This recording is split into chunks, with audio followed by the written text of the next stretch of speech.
homicide, 6 p.m. Check. What are my instructions?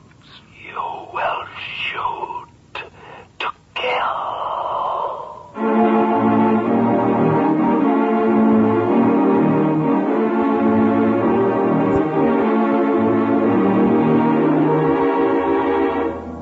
Presenting The Whisperer, starring Carlton Young. The Whisperer, a brilliant man who, losing his voice in an accident which crushed his vocal cords, worked his way deep within the crime syndicate to help destroy it from within. To the underworld, his familiar rattling hiss is the voice of authority, to be obeyed without question. Then a miracle of surgery performed by Dr. Benjamin Lee restored his natural voice, enabling him to resume his real identity. Now, as Philip Galt, aggressive young attorney, he skirts the thin edge of death, living his dual role. For as the Whisperer, he sets in motion the forces of the syndicate in Central City. Then, as Philip Galt, uses his knowledge to fight the organized network of crime which seeks to control the fate of millions in cities and towns across the nation. Now, in the apartment of Ellen Norris, the only one besides Dr. Lee, her employer, who knows that the Whisperer is really Philip Galt, brilliant young Central City attorney, we find Philip speaking in the voice of the Whisperer to his superiors on the syndicate in New York. Hello, New York. Instructions for liquidation of Lieutenant Charles Denvers, given to Neely. Will report progress. Not Lieutenant Denver. That's right, Ellen. Denver's been a thorn in the syndicate side for a long time here in Central City. Thanks to the information you've managed to get to Denver. Oh, he's such a nice guy, Phil. Couldn't you have ignored the syndicate and forgotten to pass on their instructions to the killer just this once? Too much of a chance, Ellen. Playing both ends against the middle the way I am with the syndicate all the time, I'm lucky they haven't got suspicious of me already. And if they only suspected you weren't completely on their side. Phil, why don't you just call Denvers and warn him? Tell him to be on his guard, that the syndicate And then, when he asked me how I happened to know... Oh, I didn't think of that. But you're not going to just sit by and allow him to be murdered, Phil. May I use your phone again, darling? If it's for the syndicate, no. If it's against the syndicate? In that case, dial away. Thanks. Could I, without being nosy, ask who you're calling? Lieutenant Denvers. But you said... I said I couldn't warn him, but I've got to do something. I can ask him to... Shh, hold it. Denver speaking, homicide. Good evening, Lieutenant. This is Phil Galt. How are you? Suspicious. What's on your mind? Dinner, Lieutenant. I'd like to invite you and your charming wife out for dinner this evening. On you? On me. Did I hear right? Of course. Can't I ask you to dinner without raising your suspicions, Lieutenant? No. You're antisocial, Lieutenant. Not an invitation out of the blue like this. Not after years of getting in my hair on cases and spending your time fighting my evidence in court. Well, that's something else again. That's business. As a man, as a friend, I like you, Lieutenant. There isn't an ulterior motive within miles of me right now. I just want to... Honest, Lieutenant. How about it? Well, even if I believed you, Gold, I couldn't. The wife and I are eating out tonight, all right. We're taking some friends to dinner. Oh, too bad. Well, maybe I'll take a rain check. Okay. Goodbye, Lieutenant. He won't come? Can't. He has a date. What was the idea of inviting him, anyway? Well, I figured as long as I was with him, I could keep an eye peeled for this Neely, the syndicate's hired killer I just spoke to. I guess now that's no good. Now, hey, wait a minute. I know what I'll do. Uh-oh. 5 will get you 10. It's going to end up by having us miss dinner altogether. Quite the contrary. I'm going to do just what the killer's going to do. Kill Denver? All the killer knows is that Denvers will be coming out of headquarters around 6 o'clock. About 20 minutes from now. He'll probably be parked near headquarters waiting for Denvers. But I don't think he'll risk shooting him there. He'll follow and wait for a better opportunity. I don't suppose, as usual, you know what this Neely, this killer, really looks like. No, I don't, Ellen. He's another one of these syndicate men imported to do their dirty work, and chances are he's not working alone. But with luck, we ought to be able to spot him before he gets a chance to shoot Denver. Well, you hope. We hope. Come on, put your face on so we can get going. I want to be parked near police headquarters when Denvers comes out. As I said about dinner... Now, don't be silly. A little delay will just sharpen your appetite.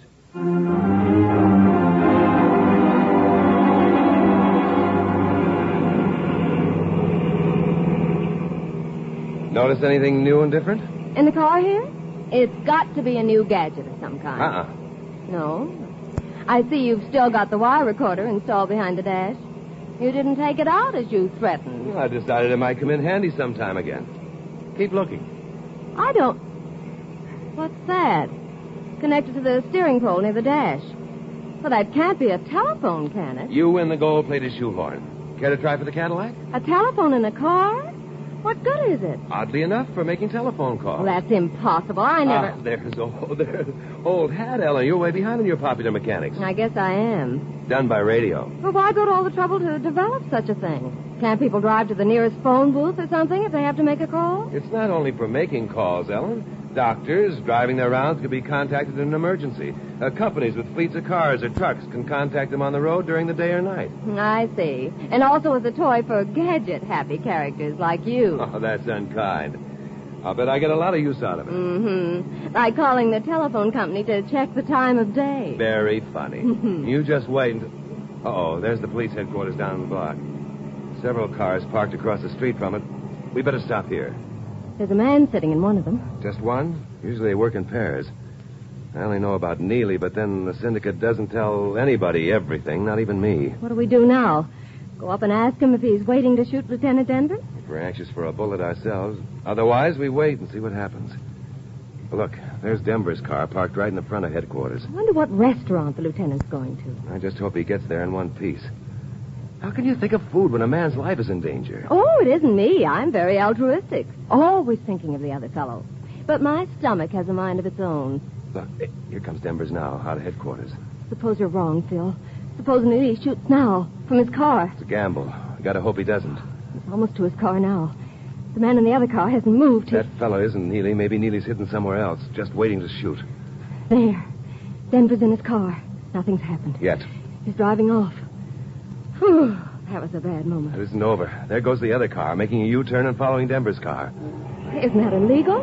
In the middle of the block? No, that's a woman for you, worrying about irrelevancies at a time like this.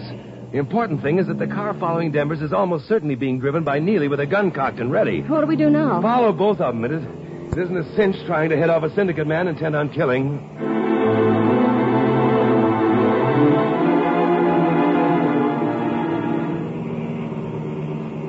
I've lost Lieutenant Denver's car, Phil. Probably a couple of blocks ahead of us now.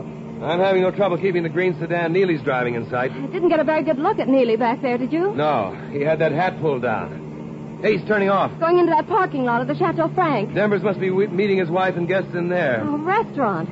And famous for their sauerbraten and potato pancakes. Yum. Do we get to follow them in? I think it can be arranged. Oh, this isn't going to be such a bad evening after all.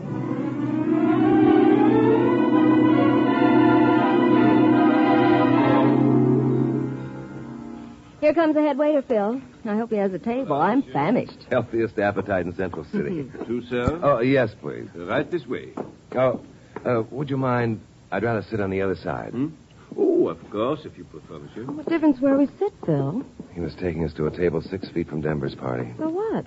Are we allowed to eat dinner here? After my inviting him out tonight? Policemen have suspicious minds about coincidences. How is this table, sir? Perfect. Thank you. Oh, thank you, sir. Would you care to order now, sir? I would. I'll have the sauerbraten. Yes, miss. You, sir? Sauerbraten will be all right for me, too. Fine, fine. Drink first? Ellen? If I sharpen my appetite any more, I'll eat the tablecloth. Nothing for me either. Yes, sir. Pardon me a second, Ellen. Don't tell me. A telephone call. Uh-huh. As the whisperer, no doubt. Not so loud. Be right back.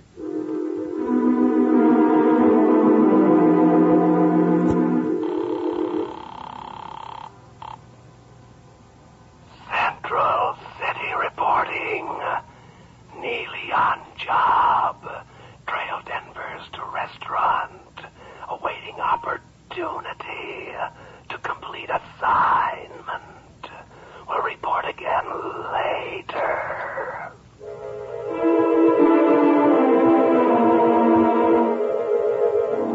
Back already? My other life doesn't take up much of my time. See anyone that looks like he might be Neely? Oh, that dark man. No, I don't think so. He must have come in here. We saw his car drive into the parking lot. Yeah. Uh-oh. Head waiter's been speaking to Denver's. Denver's headed this way. What for? I don't get it. I don't think he has anything to do with us. I don't think he's even seen us yet. Maybe if we put the menus up in front of our faces. No good, Ellen. He spotted us. Well, Philip, dog. You're sure a persistent guy, aren't you? Hello, Miss Norris. Hi, Lieutenant. Denver's. Quite a coincidence, huh? Well, what do you mean, persistent?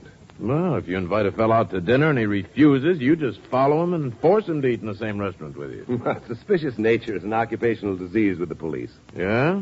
Well, then why did you steer the head waiter away from our side of the restaurant and have him seat you over here? Oh. You saw that, did you? Uh-huh. Well, I didn't want to crowd you, Lieutenant. Didn't want you to think that I was following you. Why, are you? Of course not. But now that you're here, why don't you sit down and have a... No, I can't right now. There's a phone call waiting for me. Well, maybe later then, huh? Well, He is a suspicious policeman. Phone call for him, huh? You know, Ellen, maybe he's not suspicious enough. Where are you going? Make sure that's a genuine phone call. You haven't forgotten one of the syndicate's killers is waiting for a chance to get his sights on the lieutenant, have you? No, but why leave me here? Now, your food will be along in a minute. You just sit tight. Oh, no. You're liable to disappear, and I can't eat 2 orders of sauerbraten. Oh, no? Come along, then. It's probably nothing to worry about anyway. Phone booths are over this way. On the way out to the parking lot. Nobody around, Phil. And both phone booths are empty. What I was afraid of. Phil, wait. There goes Denver's car. Come on. Come on, where? To our car. Oh, so we can follow him and make sure he's not walking into a trap? He's not walking into a trap. He's already in it. There was a man sitting next to Denver's, a man with his hat pulled low over his eyes. You think he had Denver's called up by the head waiter on a fake telephone call and was waiting for him at the telephone booth? I'm sure of it, Ellen. As the car went by me, I got a quick look inside. Neely had a gun, and if I know anything about a syndicate trigger man, Neely knows how to use it. Where's Denver's car? I don't know. Now, keep your eyes peeled. I don't even know what we can do if we do spot it. But I do know Lieutenant Denvers will be dead in a matter of minutes if we don't.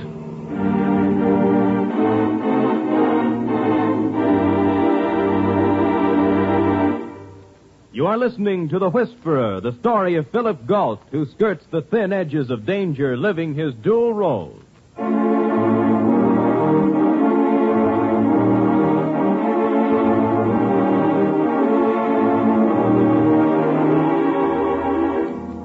Philip Galt, known to the syndicate of crime only as the Whisperer, has set in motion the syndicate's plan to kill Lieutenant Charles Denvers of Central City. But now, in his real identity as Philip Galt, counselor at law, he is trying desperately to stop Neely, the syndicate's hired killer, from carrying out the skillfully planned murder. The killer has forced Denvers into his own car at gunpoint, and now Phil and Ellen follow in Phil's car, desperately trying to pick up the trail so they may prevent the lieutenant's murder.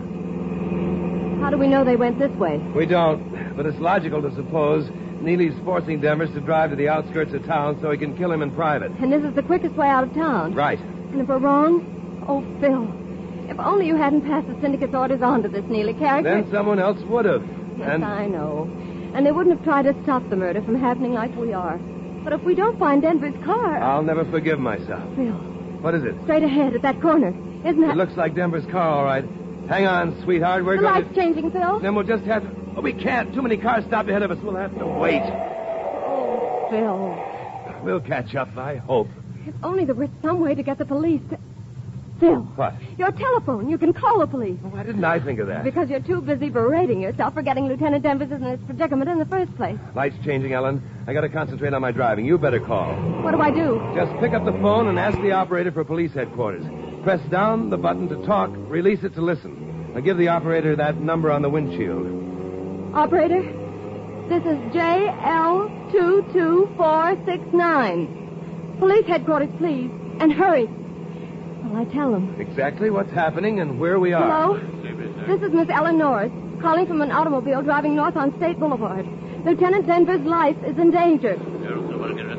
Yes, a car. We're following Lieutenant Denver's car. Tell him to get off the dime. He's being forced to drive out of town by a man with a gun. Well, he won't shut up. Press the button. Cut him off. Oh. Now, you listen to me. We're in a gray 2-door sedan. License number 4A3216. You know Lieutenant Denver's car, don't you? Tell him we're just crossing Cedar Street now, still traveling north. We're still on State Boulevard, traveling north. And we've just crossed Cedar Street.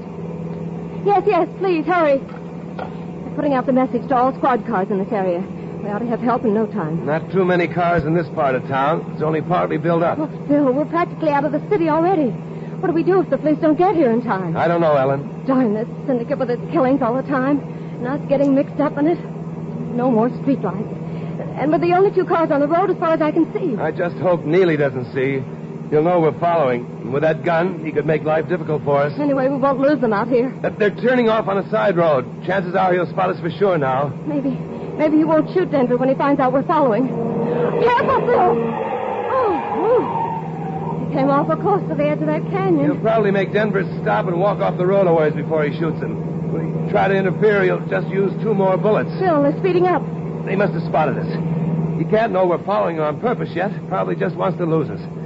Ellen, get on that phone again. Squad cars won't know where we turned off. They'll keep going north on the main highway and miss us completely. Hello, operator? Operator! That car of Denver's is souped up to go a lot faster than mine. I better try to head him off while I still got a chance. Darn that, operator. Hello? Operator! Operator! How can you stop them, Phil? Force them off the road, maybe. It's a chance, but if they get away from us now... Operator! They only have one operator on the car service now. Sometimes they get tied up on long distance. Oh, fine. Operator! Operator! No use shouting into the phone, Ellen. She won't cut your line in until she's free. What do I do? Just sit and wait while Denver's car gets lost? Nothing else you can do. But I don't think they're going to lose us. Neely doesn't know Denver's car is souped up, and there's no reason Denver should drive to his own murder any faster than necessary. We are gaining on them, Phil. Better get down, Ellen. Down underneath the dashboard on your side there. Why? It's safer. Try to relax so it won't jar you too much when we hit. Hit what? Denver's car. I'm going to force him off the road. Now get down. Okay. Now what? Just relax. Relax, he says. We're just about next to him now. Neely hasn't got any idea what's coming. Thinks we're trying to pass him. Hang on, sweetheart. Now relax.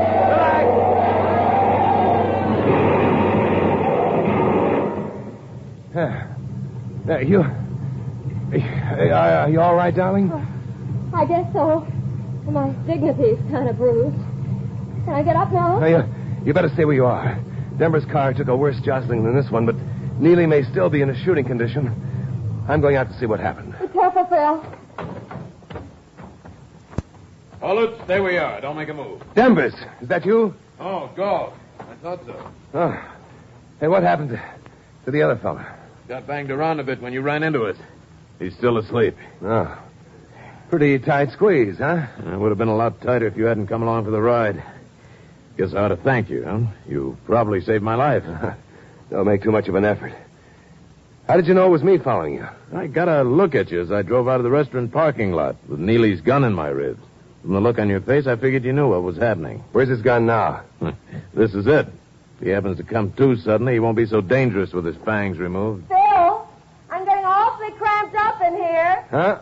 Oh, sorry, sweetheart. Come on out. Oh, you would have gone on chatting with Lieutenant Denvers all night if I hadn't opened my mouth. Well, I guess my car'll still drive. I'll take that hood back to headquarters. Right. We'll follow. Here comes a car. Maybe the police. Down behind the car. They're shooting at us. What now? That car's pulling off the road. As soon as he gets out of that car, he's going to get a blast. I'll ask questions later. He won't be able to hit us as long as we stay down. He got out of his car on the far side. Probably going to try to come around the end of his car and nail us. I'd better teach him some manners. Better keep him on his side of the road. Better keep down, Denvers. He's pretty impatient for a target. Yeah, this looks like a standoff. Somebody hears those shots and calls headquarters. What in blazes is that? My telephone. Your what? Out here in the middle of nowhere? Is he going off his trolley, Ellen? He has a telephone in his car, Lieutenant.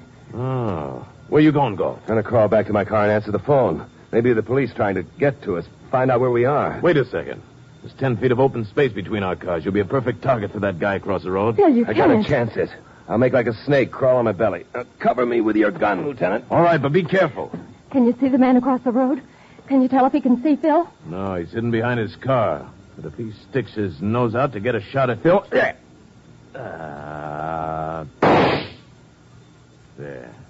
Stuck his nose out and I missed him. Well, I got him behind his car anyway. Well, Phil got to his car safely. Oh, he's answered the phone. Lieutenant, look out! You... Oh. Thanks, Ellen. Nearly. He was about to smash that rock on your head. Yeah, well, Neely won't be trying to smash any more people's skulls in. Dead? Yeah. Well, I shot good once this evening anyway.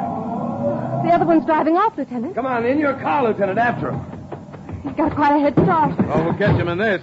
We'll do 110. What was that phone call, Phil? Police calling back. Their squad cars couldn't find us. I told them to set up a roadblock at the intersection of this road with the main highway, just in case. You think they had time? We'll know soon enough. The rate we're going, we ought to... There, straight ahead of them. 2 squad cars across the road with their headlights He blazing. won't be able to stop in time, Phil. He'll... Turning off the road. He's getting... He went over. That's a 300-foot drop.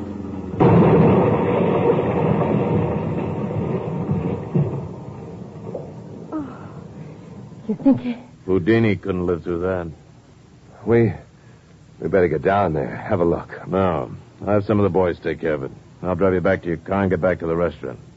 My wife will be wondering what happened to me. Well, let's all get back. Our food's still waiting. Not that I have any appetite left after what happened tonight.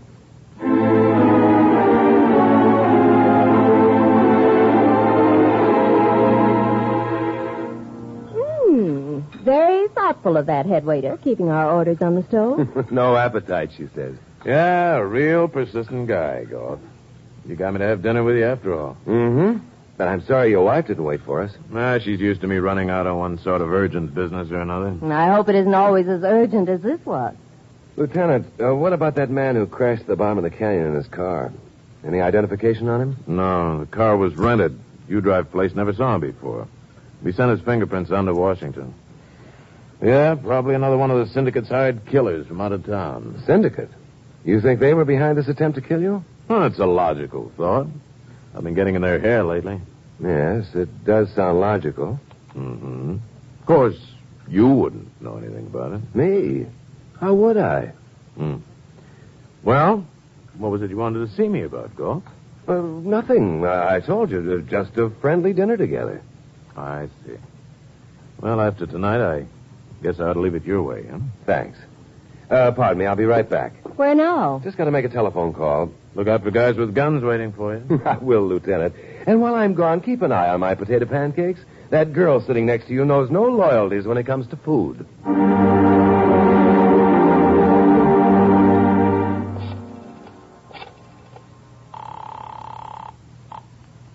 Hello, New York. Murder of Lieutenant Danvers failed. Both our men killed. Entire police force alerted for Denver's safety. I will check for further instructions with Chicago at midnight.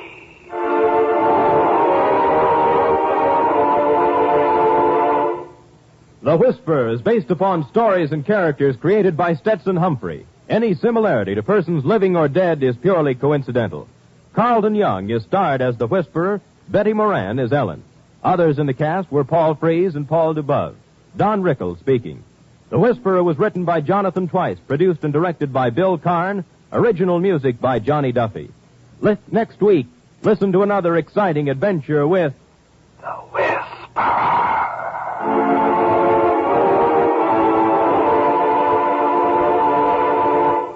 As a result of the disastrous floods in Kansas, Missouri, Oklahoma, and Illinois, the President of the United States has asked the American people to contribute $5 million through their local chapters of the American Red Cross for the relief of flood victims. Over 45,000 families have been affected by the floods, and an estimated 12,000 of these will register with the Red Cross for assistance. Emergency needs are overwhelming, but immediate aid to the victims, food, shelter, clothing, and medical care is only a part in caring for those whose lives have been disrupted by the disaster. Give and give generously. This is NBC, the national broadcasting company.